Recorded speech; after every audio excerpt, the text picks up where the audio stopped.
He dado efectivamente una asignatura en la que he tratado de Frangélico durante bastantes años, a veces ininterrumpidamente y otras veces de manera más salteada, pero tengo que decir también que en este caso a lo mejor algunos antiguos alumnos no reconocerían del todo el Frangélico que les voy a contar. En muchas cosas no ha variado el concepto que tenemos de este pintor, pero en otras sí, porque ha habido publicaciones y exposiciones casi continuas. Es un pintor al que es difícil seguir día a día en función, como digo, de tantas y tantas exposiciones como se hacen. No voy a hacerles yo la lista aquí, aunque no estará mal tampoco que la mencione con rapidez. El año 5 en Nueva York, el 7 en Florencia, el 6 la que hubo aquí en el Thyssen sobre la Virgen de la Humildad, que trataba de Frangélico como excusa principal. El 7 en Florencia, el 8 en San Marco de Florencia, el 9 en Roma, el 11 en el Museo Jacques-Marc André de París y el 14 en Chantilly, en Francia, y solo cito algunas muy importantes de las que conozco los catálogos y en los que he aprendido ciertamente muchas cosas, aunque también, y lo diré dentro de un rato en algún pasaje, hay algunos aspectos de Frangélico que yo aprendí hace muchos años, pienso en las obras de Luciano Berti o de Umberto Baldini, que me sirvieron muchísimo y que me han dejado una huella verdaderamente perdurable. Al leer los catálogos y los libros que se han publicado sobre Frangélico más recientemente, el último es del año pasado, del 2015, por un experto grandísimo, Timothy Verdon, que es director del Museo de la Ópera del Duomo en Florencia y a la vez canónigo de la Catedral Florentina, porque es un norteamericano de New Jersey, apenas algún año más joven que yo, tengo que reconocerlo que le llevo 3, pero que es un hombre que publica en inglés y en italiano constantemente. Le he contado hasta 30 obras que no he leído todas, y el libro de Timothy Verdon no ha sido, a mi modo de ver, suficientemente aprovechado. Es verdad que es del 2015, porque hace referencias constantes a aspectos que habían pasado muy inadvertidos, a veces porque son casi invisibles. Yo haré alguna mención, pero no puedo hacer tantas como sería necesario, porque a veces, por buena que sea la foto, que en muchos casos espero que lo sea, no llegas a alcanzar a verlo. ¿Y a qué me estoy refiriendo? Verdon, no sé, porque no explica bien cómo ha contado, y estos números siempre son variables, pero en fin, aproximadamente, Verdon dice, hay letreros, y letrero no quiere decir el letrero donde dice qué santo es en la aureola que lleva, sino letreros que a veces son bastante largos. Hay, dice él, en 59 obras de 135 que ha examinado. Ya digo que las cifras pueden variar, pero 59 de 135 son muchas obras con letreros. Y repito, no el nombre del santo, sino con inscripciones mucho más amplias, a veces prácticamente invisibles, porque están con mucha frecuencia en las cenefas o justo en la caída del manto, y a simple vista apenas lo puedes leer. Sobre esto Verdon escribe mucho y es algo que a mí me había resultado bastante desconocido en la obra de otros autores. Bien, pues dicho esto como inicio, en el sentido de que no paramos sobre Frangélico, no por mí, sino por tantos como están escribiendo, tanto en Estados Unidos como en Italia y especialmente en Florencia, hay dos grandes especialistas aparte de Verdon y quiero mencionarlas como homenaje a lo mucho que yo he aprendido de ellas. Magnolia, se llama así, es la primera que conozco que se llame Magnolia. Magnolia Scudieri, que es la directora del Museo de San Marco, a la que alguna vez se la ve explicando en la biblioteca de Micheloccio del convento de San Marco, rodeada de dominicos, que es como tiene que ser, hablando de Frangélico, que lo fue, y por otra parte la directora, la superintendente de los bienes artísticos de Toscana, Cristina Accidini, que han escrito mucho y muy bien, aunque ya digo que a mí a veces me extraña que parece que no se llevan bien con Verdon, seguramente se llevan estupendamente, pero no veo que le citen tanto como a mí me gustaría y como quizá yo desearía. Este es un pintor que, como se ha dicho y en innumerables ocasiones, fue pintor antes que fraile. Y yo a veces añado, aunque sea muy vulgar, que también fue fraile antes que pintor.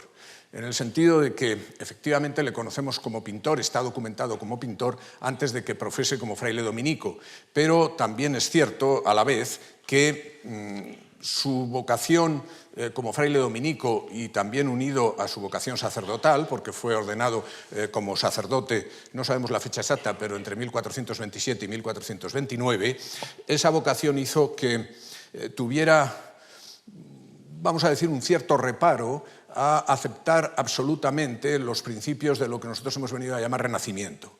Con esto quiero decir lo siguiente, que fue fundamental la obra, estoy hablando solo de pintura, si habláramos un poco más habría que decir la obra de Brunelleschi, la obra de Donatello, pero hablando de pintura, la obra de Masaccio. Estoy hablando de Florencia en los inicios del siglo XV.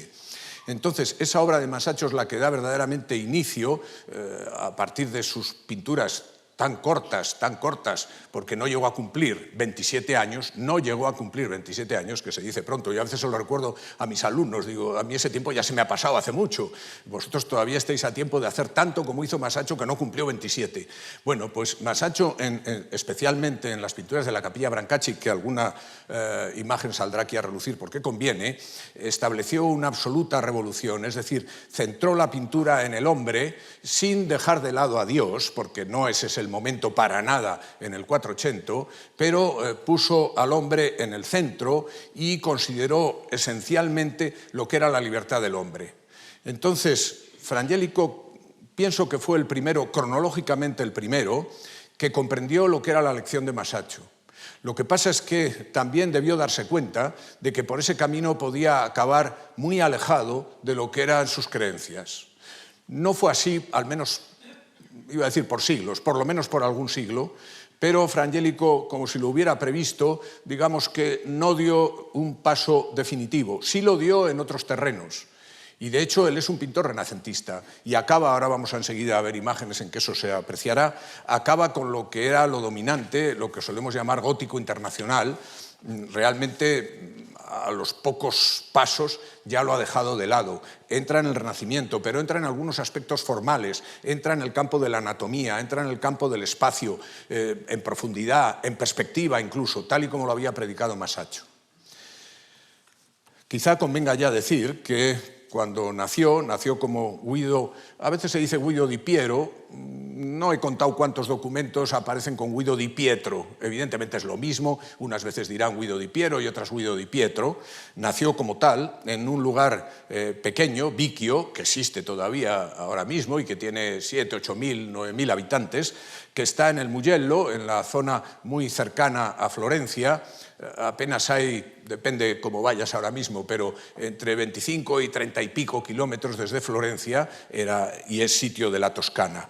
Nació allí y, por cierto, no está mal recordarlo, como suelen hacer casi todos los autores, apenas a 6-7 kilómetros de Colle di Vespignano, que es donde nació, mira por dónde, el Giotto, es decir, otro de los grandes, aunque en el siglo anterior. La tierra de Toscana es verdaderamente fecunda en artistas, como bien sabemos. Entonces, nació en una fecha que todavía nos es desconocida y que ha variado mucho según los autores. Ahora mismo la inclinación fundamental está hacia 1395, a fines del siglo XIV. Ha habido momentos en que se pensó que había nacido antes, eso parece imposible. Después se basculó hacia 1400, ahora parece casi demostrado que tuvo que ser hacia el 95. Siempre podría ser un año más o un año menos, pero aproximadamente en esa fecha. Murió con 60 años porque la fecha de muerte, o a lo mejor no los había cumplido, pero la fecha de muerte sí la conocemos, el 18 de febrero de 1455. Y murió en Roma. Es lo que suele pasar, cuando uno nace y empieza, se saben pocas cosas porque todavía no es nadie. Algunos sí llegan a ser alguien y Fra Angelico evidentemente llegó a ser alguien, entonces después conocemos bastante bien sus pasos y por supuesto su muerte. Está enterrado allí donde murió, en la iglesia de Santa María sopra Minerva de Roma, con una tumba con larguísima, bueno, no tan larga, pero en fin, larga inscripción, donde se señalan aspectos principalísimos de este pintor. Pintor que, por otra parte, hemos titulado Fra Angelico, es lo más común. Lo de Angelico se señaló muy poco después de su muerte. En vida no se atrevieron a llamarle Angelico, probablemente lo hubiera rechazado el primero, pero muy poco después de muerto ya aparece en los documentos esta mención y realmente todos los testimonios que tenemos son, al margen de algunas leyendas, pero son testimonios de que efectivamente fue un hombre religioso por encima de todo y que el nombre de Angelico le corresponde con toda verdad. También ha habido tiempos en que se le ha llamado Beato Angelico. ahora ya lo podemos decir con exactitud, porque fue San Juan Pablo II quien le beatificó el 3 de octubre de 1982. Desde entonces es beato. Y luego, 2 años después, coincidiendo con el centenario de muerte en cuanto a 18 de febrero, que no en cuanto a año, en 1984 le nombró patrón de los artistas. Por tanto, digo, ahora ya podemos llamarle Beato Angélico también, con todo sentido, porque lo es canónicamente. Lo primero que sabemos de él es una noticia del año 1417, esa es la primera noticia, para entonces había cumplido ya 20 años sin duda. En 1417 aparece inscrito y como pintor, y nada de religioso por ahora todavía, para nada, como pintor aparece en una compañía, lo que aquí diríamos una hermandad laical, dedicada a San Nicolás en la iglesia del Carmine, precisamente en esa iglesia en la que unos pocos años, muy pocos años después, Masaccio haría su gran ciclo de la Capilla Brancacci. Y en esa primera noticia es del año 17. Tenemos una noticia del año 18 de una obra perdida ya para Santo Stefano al Ponte en Florencia, porque está claro que él desde Vicchio, un pueblo al fin y al cabo pequeño, tuvo que moverse. Entonces tenía que trabajar en Florencia, eso era lógico, pues en el año 1418 aparece un contrato, se ha perdido la obra, pero sigue apareciendo como pintor. Lo que sabemos de su profesión como dominico es a partir... Se puede decir que contando el año de noviciado y algún otro detalle en el que no puedo entrar ahora, se puede decir que probablemente el año 21 y en el más tardío de los casos, en 1422, ya había profesado como dominico en el convento de Santo Domingo de Fiesole. Este es el convento en la actualidad, por fuera y por dentro.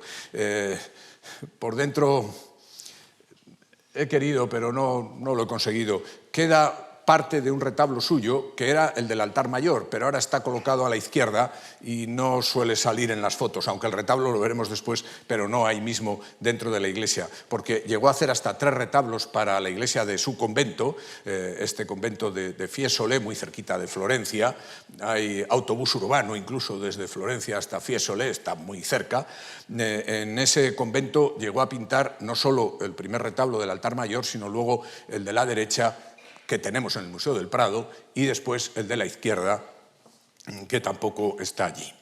Entonces, digo que ya 21 o lo más tarde el 22 ya había profesado como dominico, y en esa profesión continuó desde luego hasta su muerte, y eso determina muchísimas cosas. ¿Qué pasa con su formación? Que es un asunto que siempre se ha planteado con él y con cualquier otro artista. He querido poner, aunque pasaremos con cierta rapidez, algunas imágenes, un poco porque se hagan alguna idea, aunque sea así de rápida, de algunos de los personajes que están presentes en su obra al principio. Este par de hojas de ciertas obras son 2 antifonarios, y a veces no entraré en todo detalle porque se haría esto muy largo. Hay muchas obras iluminadas de este tiempo en el propio Museo de San Marco de Florencia, donde Fra Angelico pintó extraordinariamente, aunque reservo más eso para el próximo jueves, y también en la Biblioteca Laurentiana, en la propia Florencia, en la Biblioteca de San Lorenzo, otra biblioteca espléndida. Pues en este par de obras, que no le corresponden a Fra Angelico, todavía no vamos a enseñar eso, son del personaje que era miniaturista, era iluminador de libros, y que fue quien le condujo y le presentó a esa cofradía de San Nicolás en el Carmine. Se llamaba Battista di Biagio Sanguignini. Este Sanguigny es el que hace este par de obras que muestran, entre otras cosas, no voy a entrar en el detalle de las letras, estamos a comienzos del siglo, hacia 1410 en el caso de la izquierda, ya más avanzado, cuando ya Fra Angelico ha dado pasos, la letra P de la derecha, post-mortem, se lee ahí. Entonces, era un hombre que tenía que tener alguna relación con Fra Angelico, aunque tampoco podemos decir que fuera exactamente su maestro. Y ahora enseño también, y seguimos en este campo, por lo que ahora enseguida voy a decir, otro par de páginas de un antifonario y de un gradual, en Berlín la primera, en el Museo del Bargello, en Florencia la segunda, que son obras de Lorenzo Mónaco. Lorenzo Mónaco saldrá a relucir en bastantes ocasiones, se le llama siempre así Lorenzo Mónaco, en realidad él se llamaba Piero di Giovanni y tomó al profesar como camaldulense, porque fue monje camaldulense, por eso el Mónaco, que en realidad no era ningún apellido, él se llamaba, como he dicho, Piero di Giovanni, entonces lo de Lorenzo es el nombre que tomó como monje, y Mónaco es como se le ha conocido siempre, o sea, Lorenzo el monje, tendríamos que decir más bien.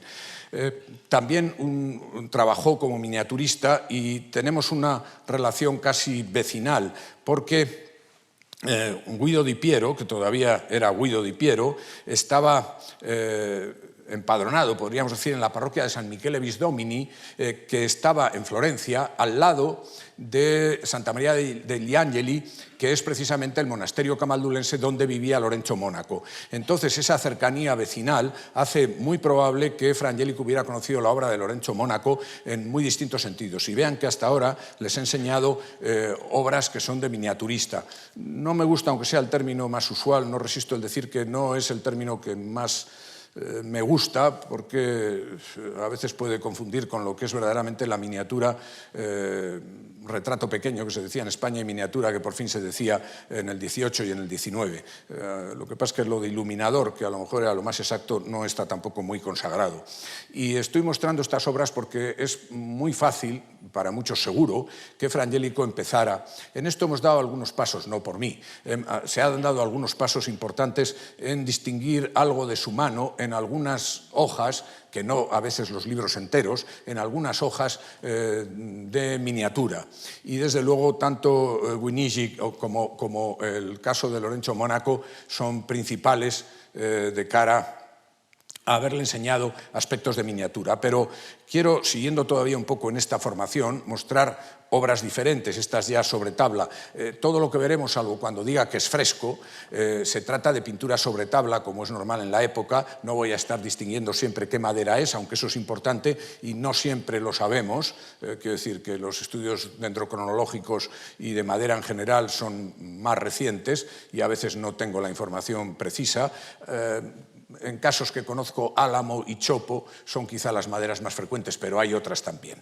En todo caso, pintadas al temple y con fondos dorados, como pasaba también en los libros que hemos enseñado. Aquí las dos obras son, hasta cierto punto, parecidas, aunque hay bastante diferencia entre ellos, de Starnina a la izquierda, y ahora diré algo de él, y de el propio Lorenzo Mónaco, volví a Mónaco y no es ahora, Masolino a la derecha. Starnina es un pintor florentino que estuvo en España, que estuvo en Valencia y casi con toda probabilidad en Toledo, donde en el claustro de la Catedral de Toledo, en la capilla de San Blas, se le atribuye por casi todos los autores pinturas, pero volvió a Florencia en 1404. Y Starnina es un pintor que también ha determinado ciertos aspectos de Fra Angelico, así creemos todos. Y esta Virgen de la Humildad que ven a la izquierda, que es del Museo Diocesano de Milán, es una de las obras que se le atribuye con más fundamento, porque documentación no siempre hay mucha. Tampoco por ganas que tenía, pero viendo ya el reloj, no puedo hablarles de las medidas y lo que convienen también las medidas, porque a veces a eso no se le ha prestado mucha atención, ni siquiera por los grandes expertos florentinos, y algunas cosas se aclaran a partir de ahí. Y la de la derecha es una Virgen de Masolino, al que no he citado todavía. Masolino, así se le llamaba, porque en realidad su nombre era mucho más largo, pero conocido como tal, parece que más bien porque era bajito, se le llamaba Masolino, se llamaba Tomaso de nombre, que trabajó en Florencia y que trabajó junto a Masaccio en la Capilla Brancacci. Pero esta obra que les enseño, que es de Bremen, de la Kunsthalle de Bremen, es una obra anterior a su trabajo en la Brancacci, obra segura de 1423. Ya ven, y lo que quiero es establecer diferencias. Aquí estamos viendo pintores que responden tanto esto como lo que siga y lo que hemos visto antes en las iluminaciones, como estas cuatro, que sí son de Lorenzo Mónaco, estas cuatro vírgenes, en sitios distintos, en Toledo de Estados Unidos, cada vez un poco más recientes, en la Galería Nacional de Escocia en Edimburgo, en la de Washington y en la Colegiata de Empoli, obras todas antes de 1420. Estas obras, Mónaco murió en el 24, estas obras, como las anteriores, están mostrando el dominio del gótico internacional. Bastaría ver cómo son los pliegues, no tanto en la primera, que todavía responde demasiado a lecciones del siglo XIV, la del Museo de Toledo en Estados Unidos, pero las otras tres, con las ondulaciones del manto clarísimamente, con el colorido, que es un colorido absolutamente diverso, muy artificial, preciosísimo, diríamos. La palabra precioso es muy adecuada para precisamente algunas de estas pinturas, pero esto era lo dominante, y esto es frente a lo que va a reaccionar Fra Angelico, digamos, en cuanto pueda, y va a poder muy pronto. Aquí he querido poner precisamente ejemplos de tres pintores.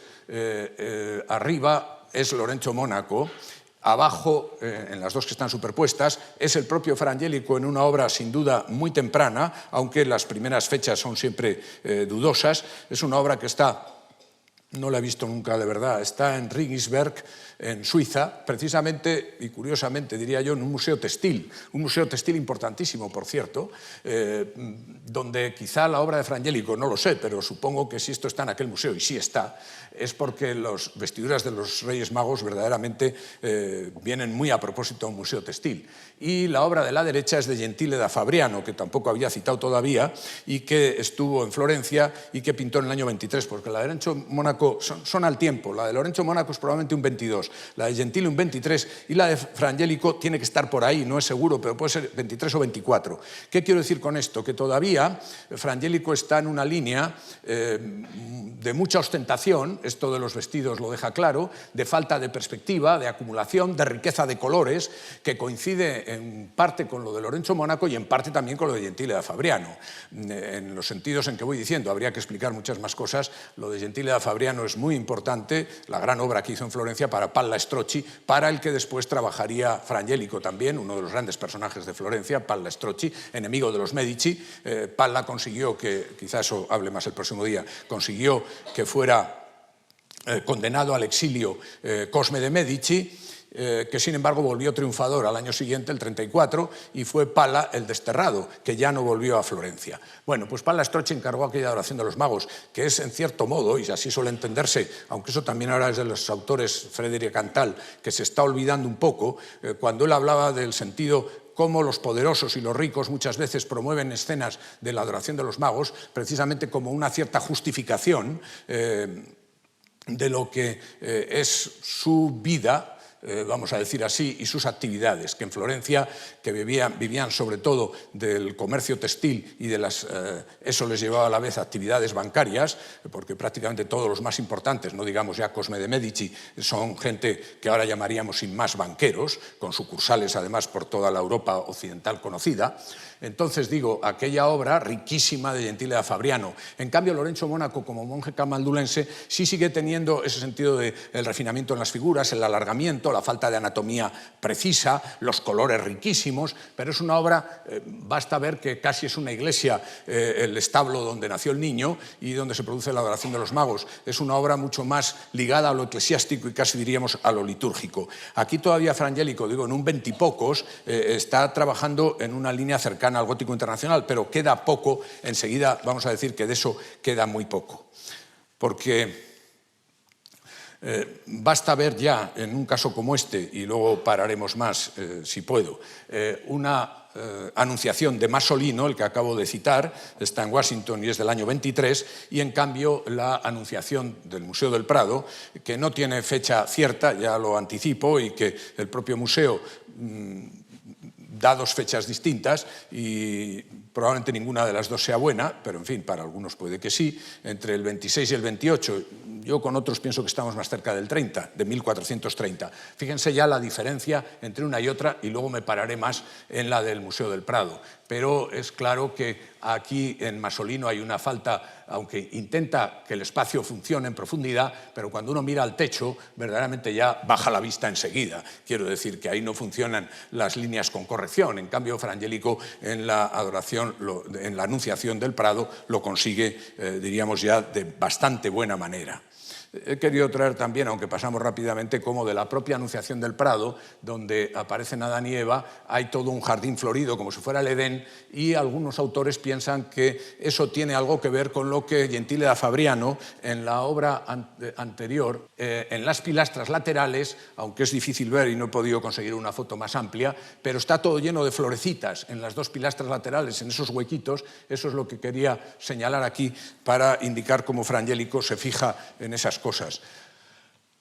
Algunos influjos que llegan por otros caminos quiero señalar también en Fra Angelico antes de resumir de alguna forma. Lo que estamos viendo a la izquierda es de Ghiberti, Lorenzo Ghiberti, el escultor que hizo las dos grandes puertas del Baptisterio de Florencia. Esto es de la primera puerta, están los evangelistas, son escenas de la vida de Cristo, pero abajo hay 4 escenas con los evangelistas y otras 4 con los doctores de la Iglesia latina. Aquí aparece San Lucas, como pueden ver, el toro. Entonces esta figura parece, aquí estamos hacia el año 20 y algo o 20 y pocos, y en cambio estoy enseñando una figura que ya veremos la obra entera, espero, de Fra Angelico, algo más tarde, ya un 30 y pocos, donde aparece Zacarías, pero vean que la disposición de figura sentada es semejante. Yo creo que Ghiberti, aun llevando la contraria a muchos, empezando, y eso es muy grave, al propio León Alberti, pienso que Ghiberti no introdujo tantísimas novedades renacentistas en este momento, pero de todas maneras Fra Angelico puede tomar una figura u otra en ocasiones,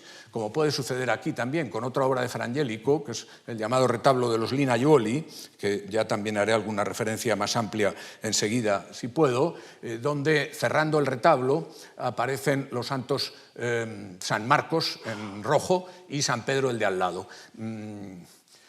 La figura que he puesto en medio es la figura de San Mateo, en este caso no San Marcos, sino San Mateo, que hace Ghiberti precisamente para el muro de Or San Michele. Lo que hay ahora, por si acaso, aunque cualquiera que haya estado recientemente en Florencia ya lo sabrá, desde hace, qué sé yo, 8 pocos más años, las obras que están en Or San Michele por fuera son todo reproducciones, y los originales, para que no sufran, están dentro del museo que queda como enfrente de la iglesia. Entonces esa foto que he traído es dentro del museo, como están viendo. Pues bien, esa figura, y si se fija uno en los paños, ha influido en Fra Angelico, más todavía porque este retablo marmóreo que contiene las pinturas de Fra Angelico es un retablo que lo ha trazado y realizado Ghiberti, el escultor. Entonces lo hace en el año 32 y luego Fra Angelico al año siguiente probablemente hace las pinturas. La influencia de Ghiberti le llega, aunque esa influencia no se puede decir que sea plenamente renacentista, lo marco más bien como otra cosa a la que está atendiendo y mirando. Lo mismo que puede suceder con aquella obra de Fra Angelico a la derecha, La Virgen con el Niño en un trono, rodeada de ángeles, que es una obra donde ya tiene interés el hecho de cómo coloca los ángeles. Está en Frankfurt, en lo que es el Museo Stedel actualmente, en Frankfurt am Main. Entonces, los ángeles están marcando ya disposición en el espacio. Estamos ganando terreno respecto a la falta de espaciosidad. Aquí ya la hay, pero sin embargo todavía, y a pesar de que hay gradas y que la Virgen tiene un trono, pero la representación del trono en la parte superior es una representación muy gótica aún, que de hecho procede casi con toda seguridad de otra de las obras de Or San Michele. Aquí sí que les estoy enseñando, lo siento, la falsa, es decir, la reproducción que está en el muro. No he conseguido una del interior, aunque la Virgen se la han llevado al interior para conservarla. Pero lo que me interesaba especialmente no era tanto en este caso la llamada Virgen de la Rosa, sino también el hecho de que haya ese remate en la hornacina en el que se inspira Fra Angelico casi con toda seguridad. En La Virgen con el Niño es una obra que esta es del siglo XIV, no hemos entrado ni siquiera en el XV, la obra en mármol, pero es una obra que está bien construida. El niño tiene espacio donde asentarse sobre la rodilla de la Virgen, como hará Fra Angelico, y la Virgen sujeta al niño con aquella otra mano, algo que es constante en las representaciones de vírgenes con el niño en obras auténticas. Todavía algunos influjos. Es de Fra Angelico, y estamos en obras tempranas, aunque no diga fechas concretas que a veces no se saben. Estamos en un San Jerónimo a la derecha que pinta Fra Angelico todavía en épocas tempranas, no hay fecha segura, pero alrededor de 1420, no ha dado todavía los pasos que enseguida vamos a señalar y va a dar, y que es una obra, está en Princeton, en la Universidad de Princeton, y que tiene una inspiración en San Jerónimo en el Adán que están viendo a este lado, que es de Masolino en la Capilla Brancacci, y que está pintado probablemente en el 23 o 24, y se dirá, ¿cómo si el San Jerónimo es hacia el 20? Sí, yo pienso que seguramente tiene que ser posterior, porque el influjo parece claro en la disposición de las piernas, de los pies, incluso en parte de los propios brazos de Adán en relación al San Jerónimo. Todavía alguna mención más. Siguiendo con Masolino, en una de las pinturas de la Capilla Brancacci, en uno de los milagros de San Pedro con un paralítico, narrado por los Hechos de los Apóstoles, aparece este pórtico. Esto estamos en el año 24-25, y en cambio en la visitación dentro del retablo de la Anunciación del Museo del Prado, en la visitación vemos un pórtico relativamente semejante 4, 5, 6, 7 años después, y quería establecer también esa relación, aunque sea en sentido contrario, la proporción, muy estrechos los huecos, muy corto el diámetro de los arcos, eso todavía seguimos dentro de lo gótico. Y volviendo por la obra del Prado, porque aquí a lo mejor ya empezaba a mirar un poco más adelante. Lo que estoy marcando como paralelo entre los arcos de la Anunciación del Prado y estos que ven a la izquierda son del Hospicio de Florencia, del llamado Ospedale degli Innocenti. Este hospicio que hace Brunelleschi, que es arquitectónicamente su primera obra, que empieza a trazar el año 1418, que se está trabajando en él en los años siguientes, en el decenio de los 20, y que tiene arco de medio punto y, en cierto modo, en el pórtico, que es donde estamos, parecido a lo que hará Fra Angelico apenas unos años después. Es verdad que otras cosas son distintas, y por eso no he seguido con la obra del Hospicio, porque veríamos que las diferencias todavía son apreciables, pero el uso de esos arcos de medio punto es bastante importante, y la inspiración debe venir por Brunelleschi. Lo mismo que en un caso como este, y seguimos dentro del Hospicio de Brunelleschi, pero era en uno de los patios, lo que no siempre se suele visitar. Entonces, esta perspectiva es algo que ha podido aprovechar, digo que ha podido aprovechar Fra Angelico cuando representa esta aparición de los santos Pedro y Pablo a Santo Domingo, que es una escena pequeñita también, lo estamos viendo tan grande como la que ponía de la visitación del Museo del Prado, que apenas tiene 20 centímetros, un palmo de alto. Bueno, pues ahí en esta representación, que viene de un retablo más grande que está en el Museo del Louvre, también parece que ha habido una cierta idea de consonancia con lo que Brunelleschi. Digo una cierta idea porque, por mucho que se diga, en realidad los arcos de la obra de Fra Angelico y su proporción no tienen que ver con la proporción que usa Brunelleschi en el Hospicio. Hay un acercamiento, pero no más que un acercamiento. Y de hecho es muy probable, y por ejemplo Verdon, a quien me he referido antes, la obra de la aparición de los santos a Santo Domingo la comenta más bien por un elemento muy interesante y curioso, que es porque por arriba la obra se ilumina, y todo eso son candelas, luces que están iluminando, y que es la representación, la manera de hacer la representación celeste con la aparición de los santos. Y eso no deja de ser algo muy curioso, pero no tengo mucho tiempo de hablar más a propósito de la luz. Y aquí todavía el influjo de Brunelleschi, que digo, yo siempre lo rebajo un poco. Es otra escena de Fra Angelico, también escena de predella, de la parte del banco, donde también maneja las tres naves de un templo, y a veces se dice, hombre, se acuerda de Brunelleschi en la iglesia de San Lorenzo, que es lo que les pongo a la izquierda. Sigo diciendo, la proporción de Brunelleschi es una proporción, digamos, perfectamente estudiada y medida, y no lo es tanto. Todavía la arquitectura de Fra Angelico no llega a tanto. La desproporción y el alargamiento parecen evidentes. Aún quiero ponerles algunos ejemplos más. Ahora vamos al grande, a Masaccio, con dos obras, la Sant'Anna Metercha, que está en los Uffizi, y la Virgen con el Niño de la Galería Nacional de Londres. Son obras del 24-25, del 26 la de en medio, para el Político de Pisa, y poniendo también al lado una obra de Fra Angelico, en este caso la llamada Virgen Johnson, que perteneció a la colección de Bárbara Piasecca y que está en Princeton actualmente. Entonces, aquí la relación viene por muy distintos lugares. Ya Fra Angelico está trabajando de manera más sobria y buscando mucho que el niño asiente bien en la Virgen, lo que había enseñado Masaccio. En la Sant'Anna Metercha la Virgen y el niño son de Masaccio, la Sant'Anna es de Masolino, trabajan los dos juntos como en la Capilla Brancacci, o en el otro caso. Y todavía hay otra referencia, aparte de cómo toma la Virgen al niño y cómo deja la mano izquierda de la Virgen siempre agarrando al niño, no dejándola caer suelta, y como digo, en la escena central, en la de la Galería Nacional de Londres, el niño está comiendo uvas que tiene la Virgen. Y en el caso de Fra Angelico, yo creo que la diferencia es pequeña, pero es importante. El niño está alargando el brazo hacia el racimo, pero no lo ha tomado. La humanidad de Masaccio es mayor. La humanidad es mayor en este caso primero y desde luego en el del centro. El niño toma la iniciativa, por decir así, tiene las uvas. Digo, la diferencia es de pequeño matiz, pero me parece que es importante. También esta referencia al tríptico primero que hizo Masaccio el año 22, el de San Juvenal, y abajo lo que fue el primer retablo, luego retocado, el primer retablo, el del altar mayor del convento de Fiesole, el primer retablo que hizo Fra Angelico para su convento, para Fiesole, luego retocado, ven esas pilastras que se ven ahí, las pusieron en 1501, ese paisaje insoportable en cierto modo, que también se hicieron en 1501, estropearon completamente, por eso también yo lo he cortado, porque si todavía sigo sería peor. Los ángeles de Fra Angelico abajo, esos ángeles están inspirados, sin duda, en los de Masaccio arriba. Está mirando donde hay que mirar, digamos que ya dejando de lado a los pintores del gótico internacional, valiosísimos por supuesto. Admiro mucho a Lorenzo Mónaco, a Starnina se le ve menos, Masolino es muy valioso, pero ese era tiempo pasado. Y a partir de Masaccio empieza un tiempo nuevo y ese es el tiempo que va a seguir Fra Angelico. Todavía alguna influencia, quería mostrarla, y solo con un par de imágenes, alguna influencia de Masaccio. Estamos en la Capilla Brancacci, se dirá, no se parecen en nada, no, salvo en las macetas.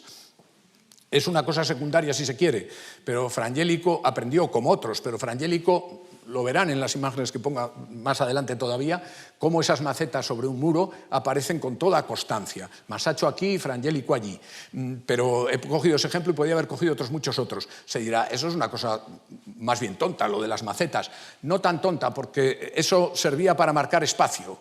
Y a eso no se habían atrevido nunca otros pintores anteriores. Masaccio lo hizo, y digo que es lo menos importante de él, pero a veces lo menos importante se puede copiar o asimilar. Otras cosas más profundas a veces se hace imposible.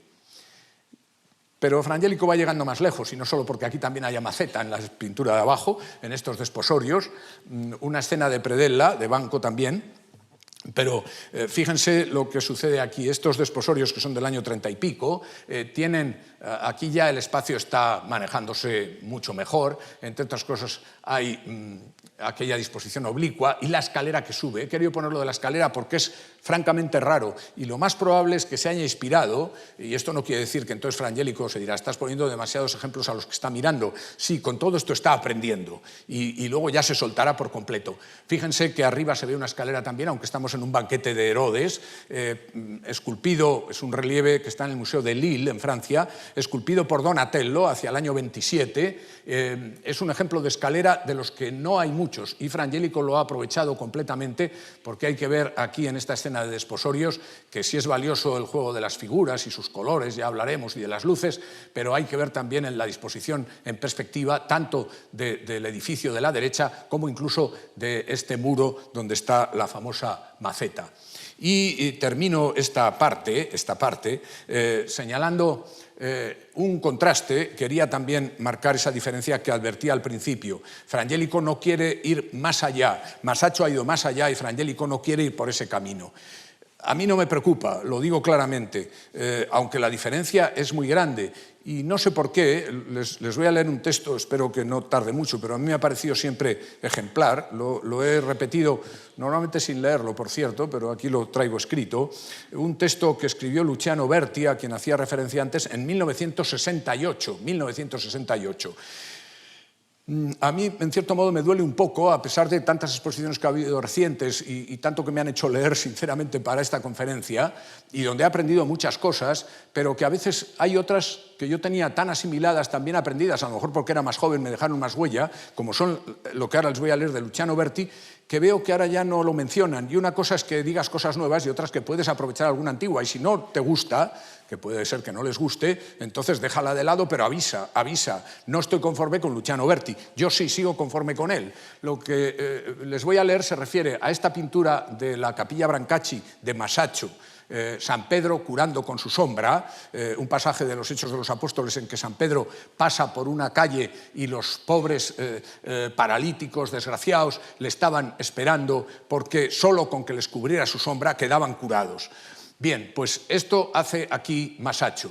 Y Frangélico, apenas unos años después, hace esa otra tablita de las que ya hemos visto un par de ejemplos, en que Zacarías, es un pasaje de los Evangelios, en que Zacarías está imponiendo el nombre al Bautista. Había quedado mudo en la escena del templo y ahora pide la tablilla, ha nacido San Juan Bautista, él había dudado, siendo como era mayor e Isabel otro tanto, entonces pide una tablilla para escribir. No es que Frangélico no tenga en cuenta ciertas cosas, porque eso que ven ahí negro es el estuche de las plumas y el tintero con el que va a escribir Zacarías. Pero Zacarías va a poner el nombre del Bautista, porque pensaban todos, se llamará Zacarías como su padre, y él escribió Juan es su nombre, porque era lo que le había dicho el ángel en la aparición en el templo. Entonces Zacarías está poniendo el nombre al Bautista, ahí tienen al niño en brazos, una serie de mujeres. Por cierto, ya les enseñé antes las macetas, aquí están.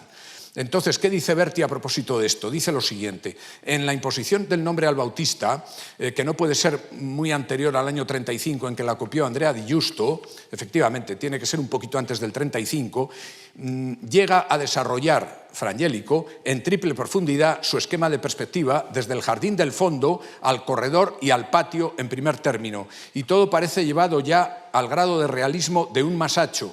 La inspiración de aquella perspectiva, toda ella oblicua, procede del San Pedro curando con la sombra en la Capilla Brancacci del Carmine de Florencia, y lo prueba también el motivo idéntico de la alta torre en uno de sus lados. Bueno, me parece que es para menos.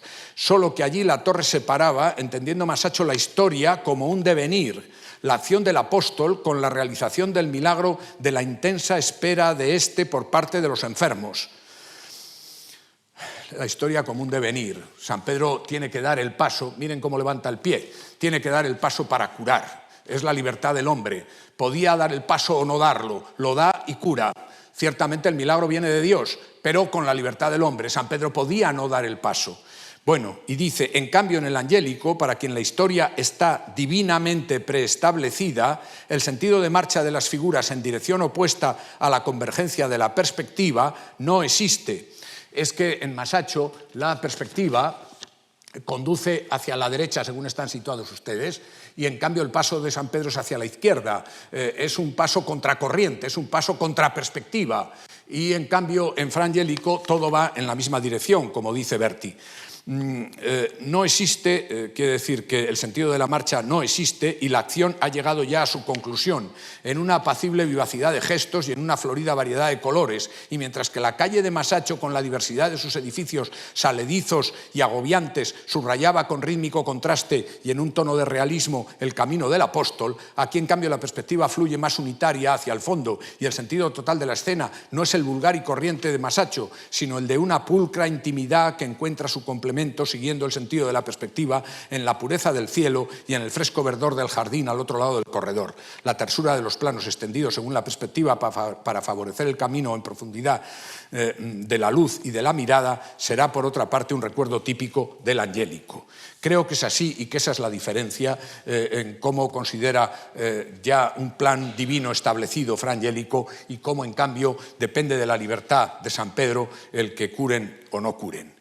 Y vamos a ver obras de Frangélico en estos comienzos, ciertamente con alguna rapidez, pero empezando por obras que son precisamente de un coral y de un gradual, que son iluminaciones sin fecha, que no la tienen, pero como decía hace un rato, estamos convencidos cada vez más, los que saben mucho y yo también con ellos, que empezó haciendo este tipo de obra muy cercana a otras que les he mostrado con anterioridad. Una Gloria de Santo Domingo en este caso y una Anunciación. Hay que ver, a lo mejor es la primera Anunciación, pero que ha aprovechado la R para colocar la figura de Dios Padre arriba, la Virgen abajo y el ángel queda desplazado, podríamos decir así, y no tiene que ver con lo que vendrá después. Aquí estamos hacia el año 20, estoy redondeando nada más. Desde que entró, creo que no llego a decirlo, desde que entró como dominico en Fiesole 21 o lo más tarde he dicho 22, que eso sí lo he dicho, tomó el nombre de Fra Giovanni y así es como aparece. Ya no vendrán los documentos nunca como Guido di Piero, o alguna vez dicen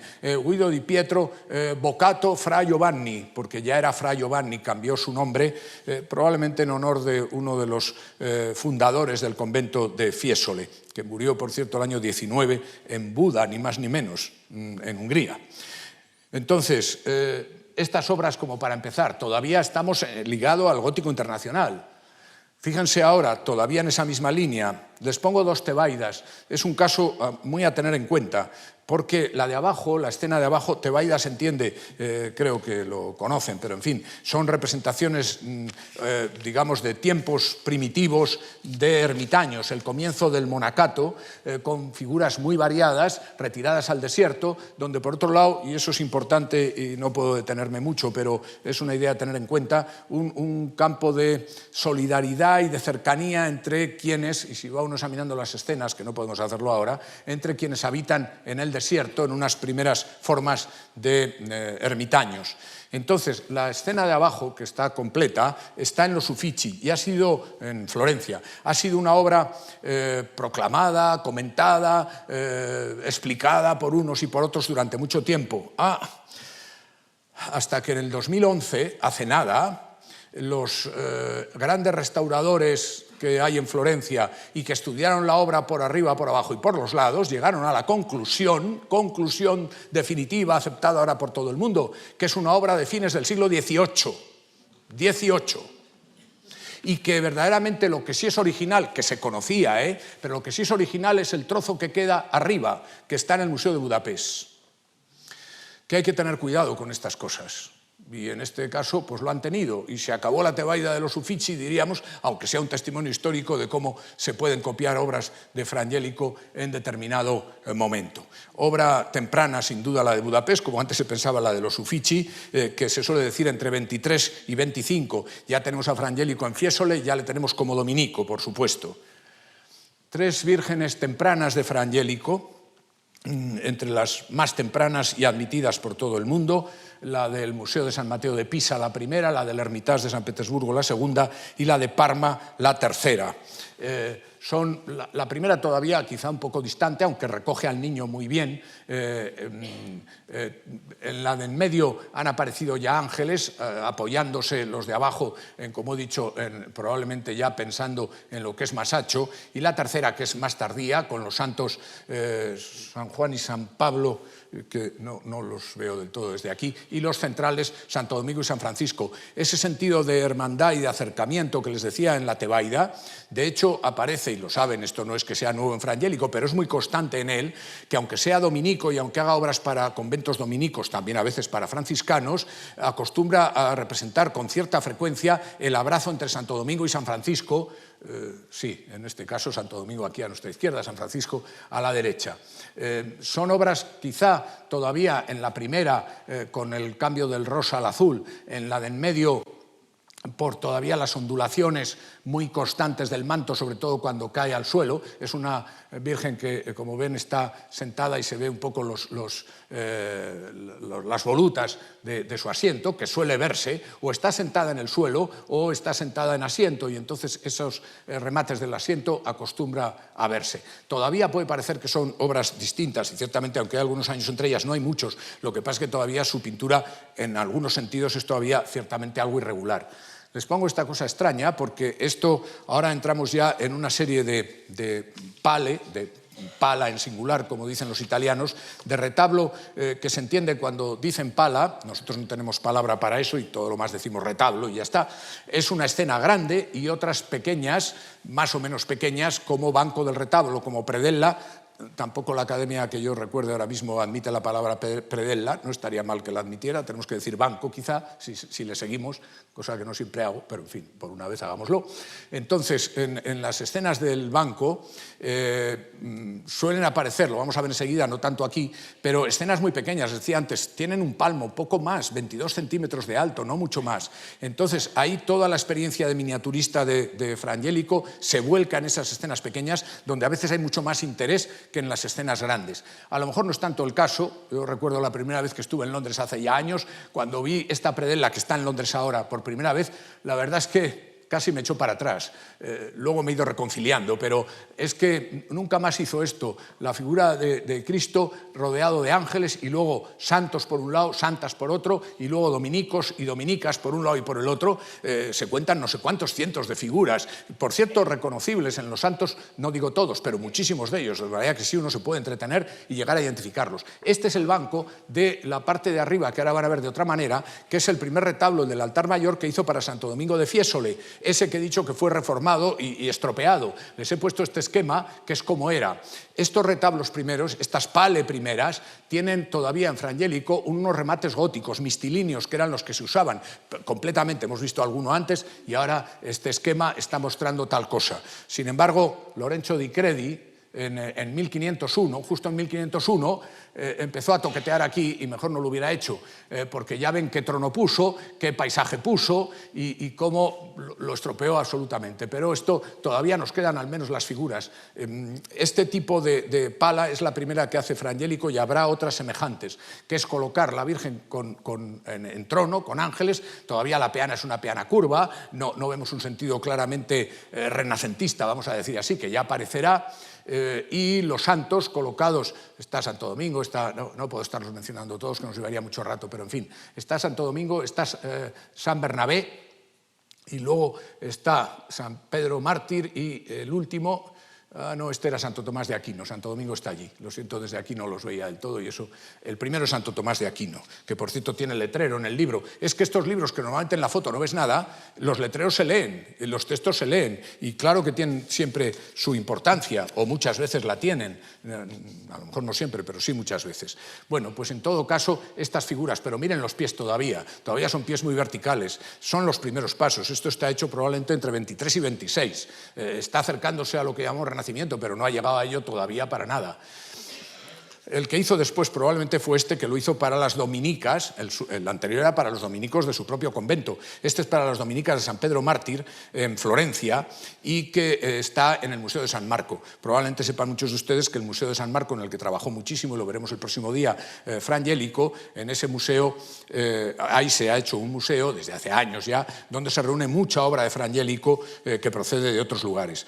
Este retablo, este de las dominicas de San Pedro Mártir, se encargó el año 26, aquí sí tenemos fecha, y se pagó en el 29. Y también para dominicas, y entonces aparecen tres santos dominicos otra vez, San Pedro Mártir con la sangre clarísimamente, como se ve, otra vez Santo Tomás de Aquino allí. Claro, se recurre a los que tienen santos primeros dentro de los dominicos, y aparecen con toda constancia. Santo Domingo en este lado, San Pedro Mártir, que se distingue siempre por la sangre como mártir que fue, y Santo Tomás de Aquino con el libro. Ahí, por ejemplo, lo que se lee en latín, pero lo que se lee es: desde tus altas moradas riegas los campos, y con el fruto de tus obras se sacia la tierra, que es precisamente una de las frases que pronunció Santo Tomás de Aquino en su primera lección en la Universidad de París. Entonces, por eso está escrito en aquel libro. San Juan Bautista, el que no he señalado. Fíjense que el retablo, el que hemos visto antes de Fiesole, era algo relativamente parecido, no igual, porque este tiene gabletes triangulares. Cada santo está debajo de sus arcos apuntados todavía, y encima, arriba, digo encima porque esto ya en el Renacimiento pleno no lo haría él ni casi nadie, encima ha puesto escenas hasta la muerte de San Pedro Mártir, el asesinato de San Pedro Mártir, ha rellenado todo el espacio. Esto naturalmente no entra dentro de una lógica racional, y se hubiera colocado de otra manera, pero en estos momentos aún tempranos sucede así.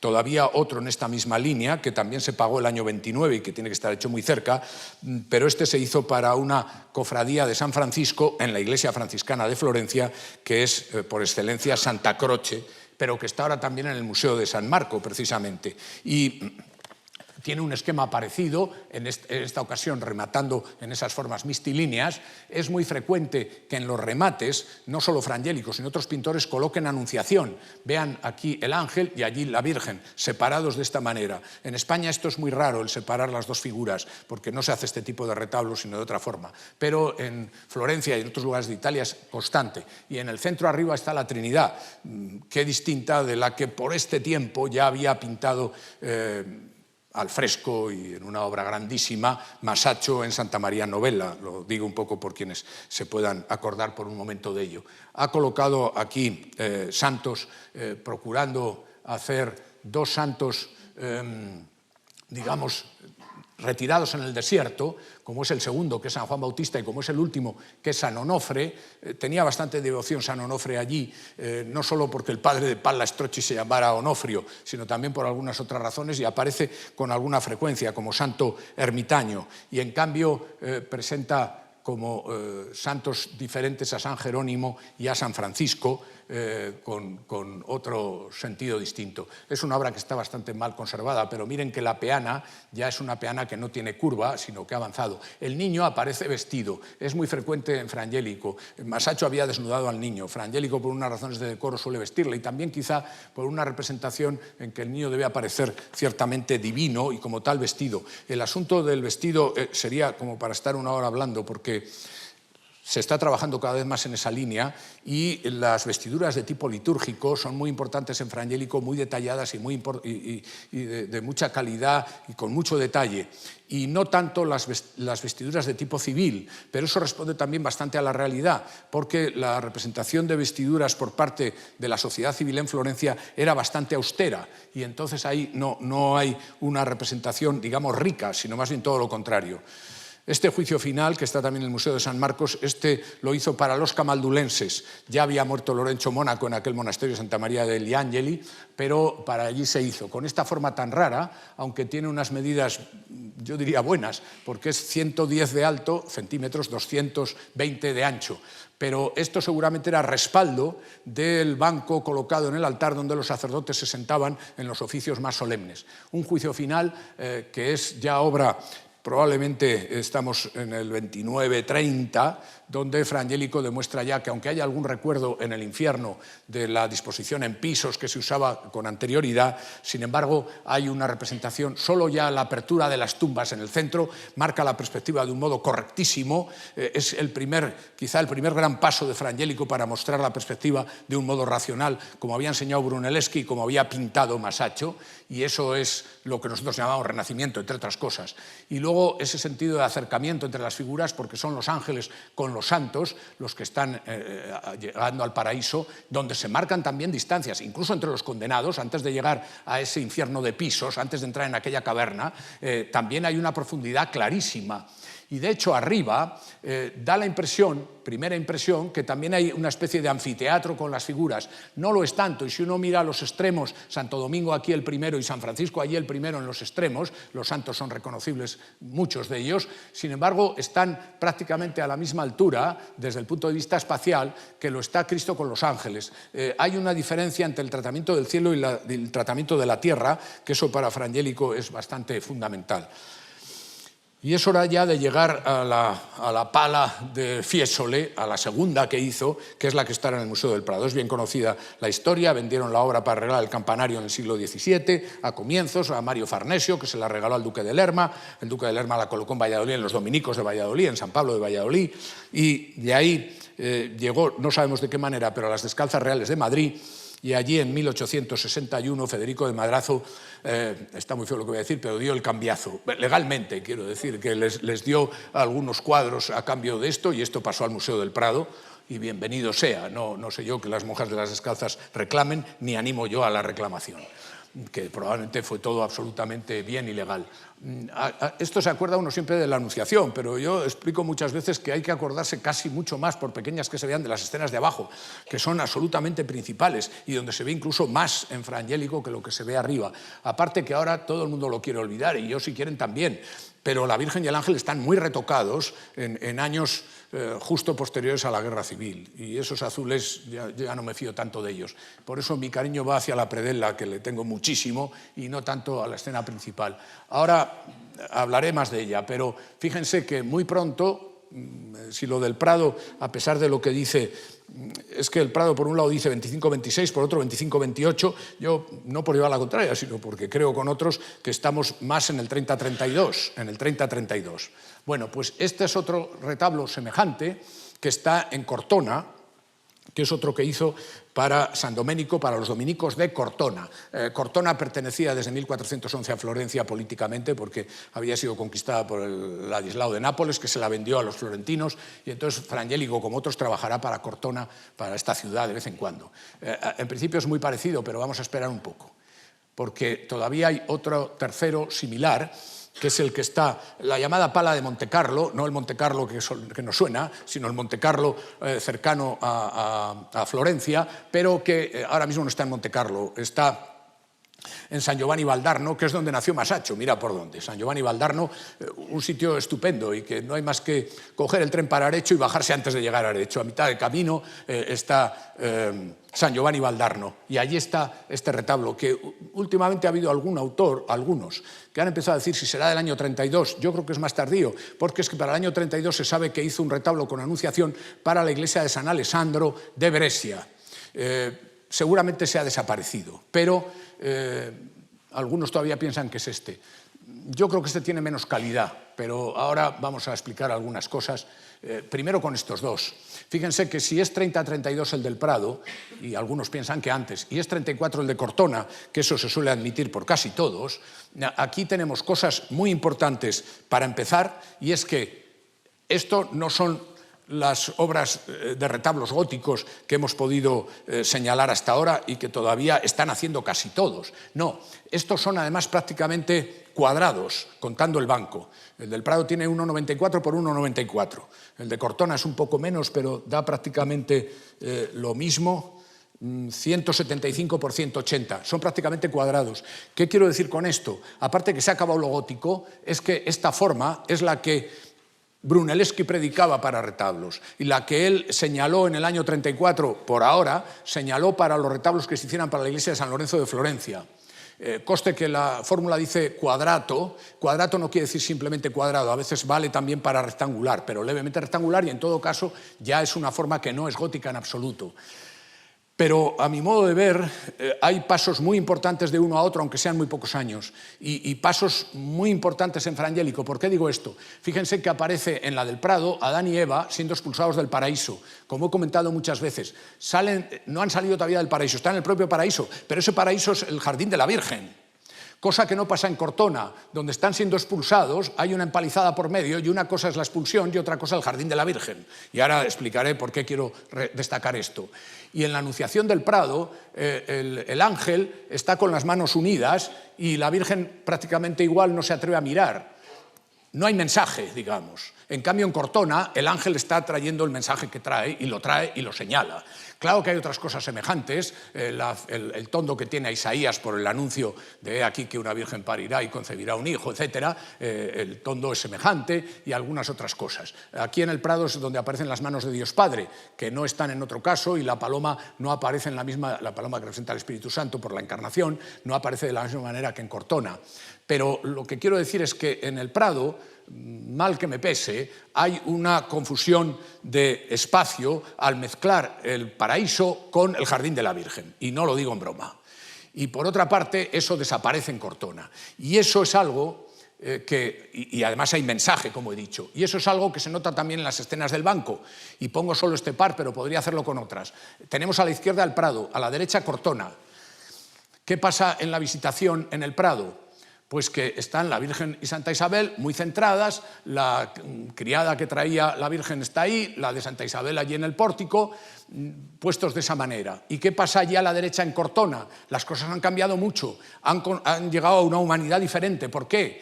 Se están abrazando, ya no están centradas. Y por otra parte, la criada que traía a la Virgen, que ya tenía unos años, le ha costado subir la cuesta y aún le pesa y no llega. Y la criada de Santa Isabel está fisgando que quién ha venido. Todo eso tiene una actualidad humana que no se da en el Prado. Y no es que esté echando nada contra el Prado, son los años de diferencia. ¿Y qué pasa con la presentación del niño en el templo? Pues aquí en el Prado, que es una obra espléndida, y todavía, si me da unos minutos, llegaremos a ver cómo este es un templo de planta central, y eso es principalísimo. Nadie había representado la planta central todavía, y Brunelleschi lo debía tener ya en la cabeza, pero todavía no había empezado a construir la llamada rotonda.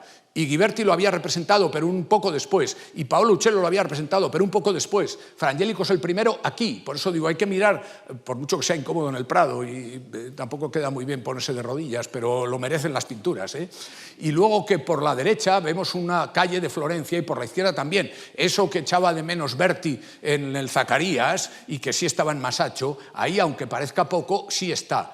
Ahora, ¿qué sucede en el otro caso? Pues que esa escena que les he enseñado antes, es decir, con una profundidad mucho mayor, sin duda, que en el caso anterior. Aquí tienen las tres predelas de los tres sitios que repiten los asuntos.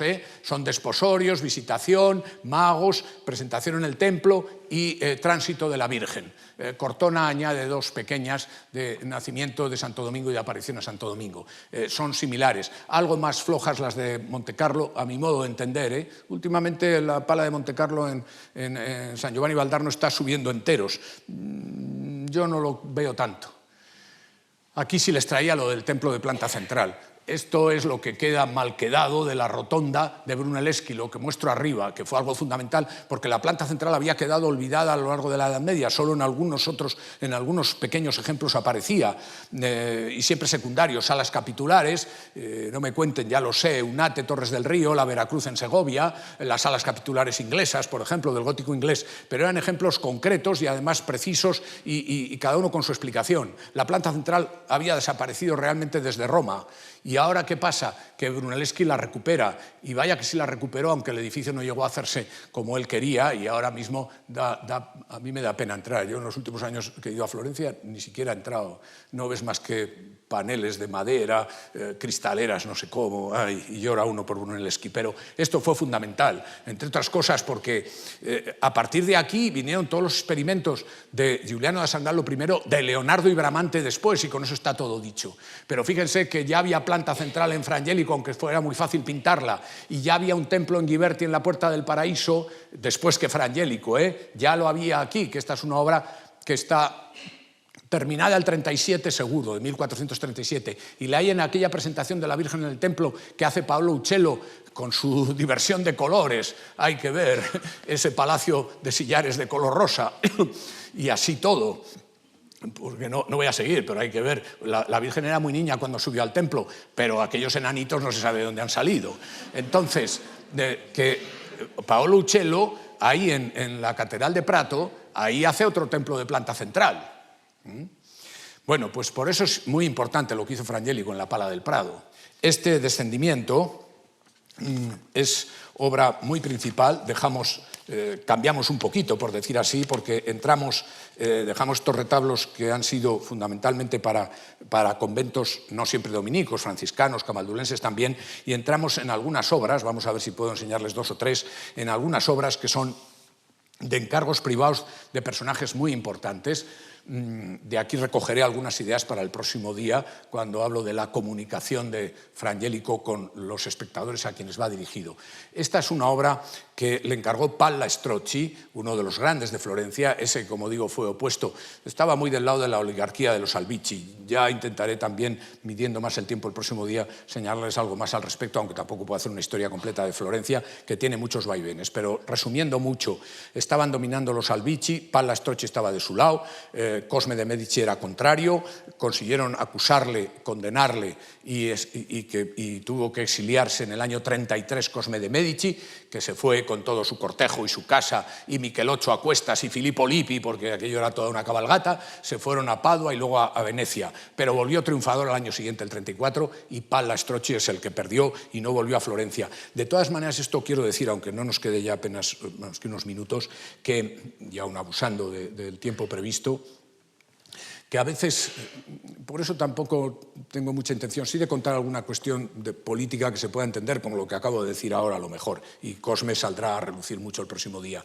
pero que el intercambio de artistas es constante, porque claro, si dice uno, Cosme va a ser el triunfador y Cosme va a encargar y a costear obras fundamentales para Frangélico y para otros, y para Micheloccio las grandes arquitecturas, lo que es el convento de San Marco, las villas, etcétera, y mil cosas que no puedo contar ahora. Entonces, como que te pones de su lado y dices, y Palla es el que ha perdido, era el oligárquico, sí, y se va y está en Padua, y será el que consiga para Donatello el gran encargo del condottiero Gattamelata. Y es como para decir, ¿en qué quedamos? Pues quedamos en lo que quedamos, es decir, que cualquiera de estos grandes pueden estar con los modernos, que son Frangélico y Micheloccio, y que es Donatello, por supuesto, pueden estar, aunque estén en bandos distintos. Porque Donatello fue conservador de la colección de Cosme de Medici, y no es que cambiara de chaqueta, es que realmente apreciaban a los artistas más allá de lo que era su pensamiento político, en el caso que estoy citando de Palla Strozzi y de Cosme de Medici. Fíjense, por ejemplo, que esto es un retablo que Palla Strozzi le encargó al que era quizá el mejor en su momento, que era Lorenzo Mónaco. Y los gabletes de arriba, con 3 escenas de resurrección, que es en el centro Cristo resucitado saliendo del sepulcro, a la izquierda Noli me tangere, la aparición a la Magdalena, y a la derecha las mujeres ante el sepulcro, son 3 escenas de resurrección. Y eso lo pintó Lorenzo Mónaco. Lo mismo que el banco del retablo, que no está unido ahora porque además, bueno, se dedicó a San Nicolás y a San Onofre, precisamente. Lo de San Nicolás no sé por qué. Lo de San Onofre porque el padre de Palla Strozzi se llamaba Onofre y porque estaba enterrado en esta sacristía original, ahora esto está en el Museo de San Marcos, en la sacristía de la Iglesia de la Santísima Trinidad. En esa sacristía, Palla Strozzi había creado una especie de panteón. Su padre estaba enterrado allí y entonces el sepulcro de Onofre Strozzi tenía 2 lados y por un lado iba esto, como estaba enterrado, entonces se pensó en la idea de resurrección antes de que Fra Angelico empezara, porque lo que hizo Lorenzo Mónaco fue lo de arriba y lo de abajo. Pero del otro lado, la tumba de Onofre daba a la adoración de los magos de Gentile da Fabriano, que les he puesto antes, aquella tan rica y con tantos personajes y tan del gótico internacional.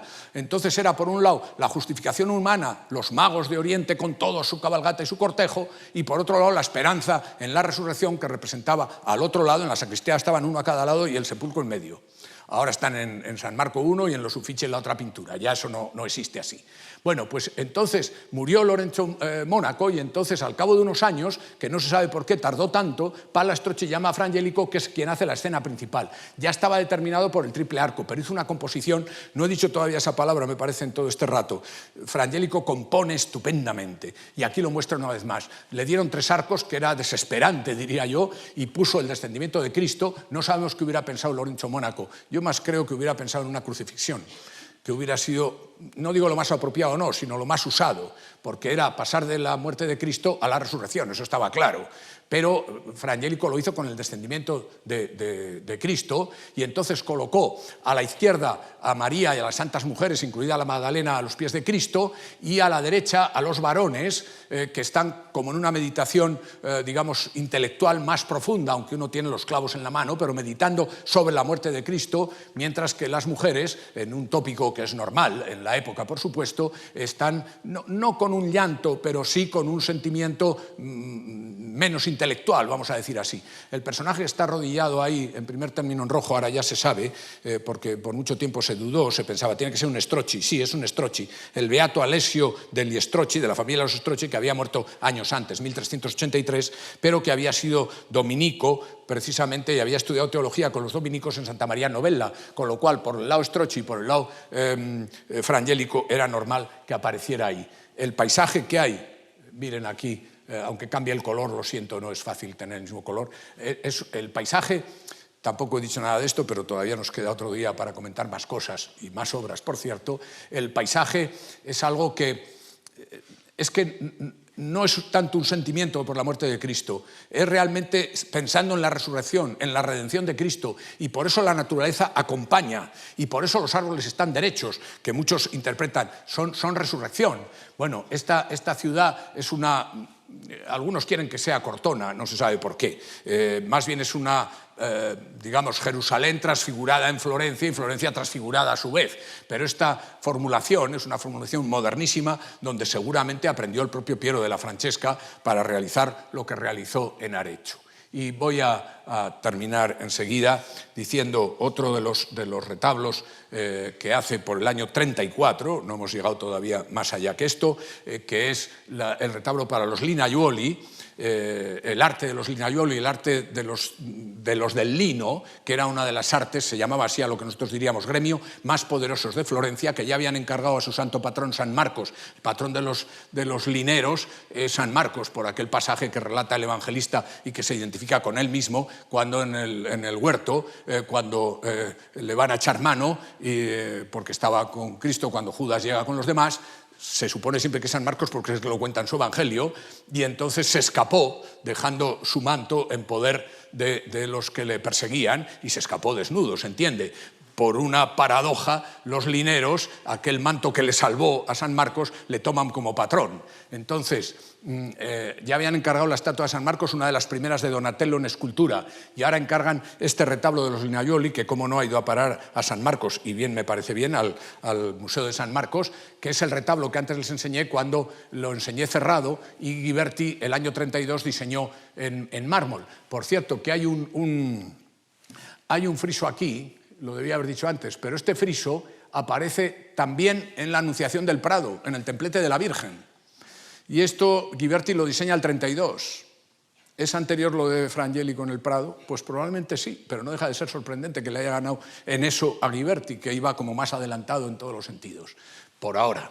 Bueno, pues aquí pone a la Virgen con el niño, otra vez el niño de pie, así vestido, bien apoyado en la Virgen, cómo no, en las piernas de la Virgen bien, con siempre o normalmente un dosel por detrás, en este caso con más razón, porque las telas ricas fundamentales, había un comercio extraordinario desde ese punto de vista, y lo mismo se fabricaban cosas como que llegaban de fuera, a lo mejor desde la India, y con los santos, cuando se abre, son los santos Juanes, San Juan Bautista y San Juan Evangelista Mayor ya, y cuando se cierra, como se lo he enseñado antes, es cuando aparecen San Marcos y San Pedro. Y en el banco del retablo, en el centro es una adoración de los magos, las otras dos escenas son aquellas, San Marcos tomando nota de lo que San Pedro predica, con un escenario en el que hay perspectiva y a la vez falta, pero donde hay alguna figura tan monumental, tampoco he insistido demasiado todavía en eso, figuras grandes, potentes, poderosas, a lo masacho casi, aquella que queda a la derecha de espaldas, por ejemplo, que es una figura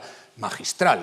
Y aquí un episodio de la leyenda áurea de San Marcos. Primero que se le aparece Cristo cuando está preso en la cárcel, y luego ya cuando le llevan al martirio le están arrastrando a San Marcos, pero entonces se produce milagrosamente, según la leyenda áurea, un fenómeno atmosférico. El cielo se oscurece y hay una granizada extraordinaria que hace que el santo en este momento se libre de ser arrastrado y apaleado. Miren aquel muro y miren también los efectos ciertamente atmosféricos que consigue, porque la naturaleza le preocupa a imagen divina también, ciertamente.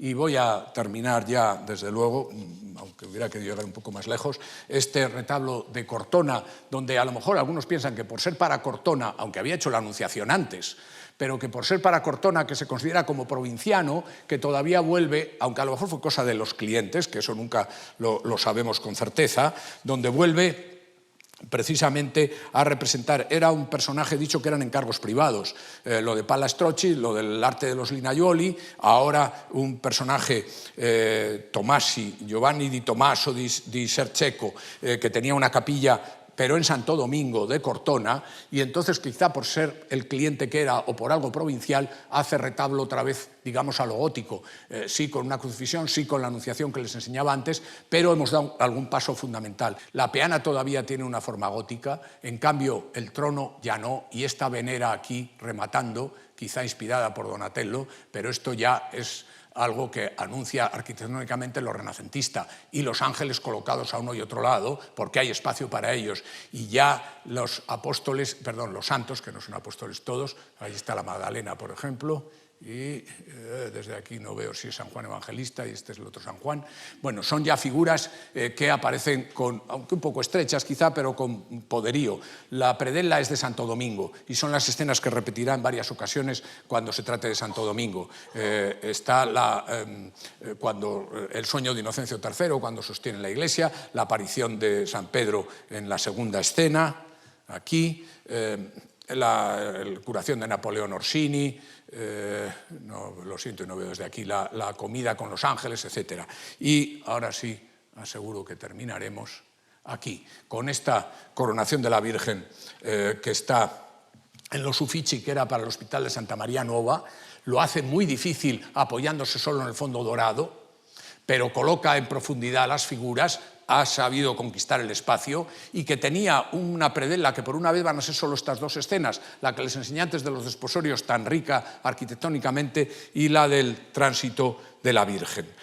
con esta Virgen también de un lugar cercano a Florencia, Pontasieve, que con los rayos parece semejante y que la Virgen sujeta bien al niño y el niño se acerca así a la Virgen. Y con estas dos escenas, que ya vimos la de Zacarías y comenté, y aquella otra que compró el Museo Kimbell hace poco tiempo y que es de leyenda áurea, y que son dos escenas pequeñitas, ahora ya lo digo por fin, que no miden más que 20 y tantos centímetros, 23 para ser exactos, veo que tengo apuntado aquí.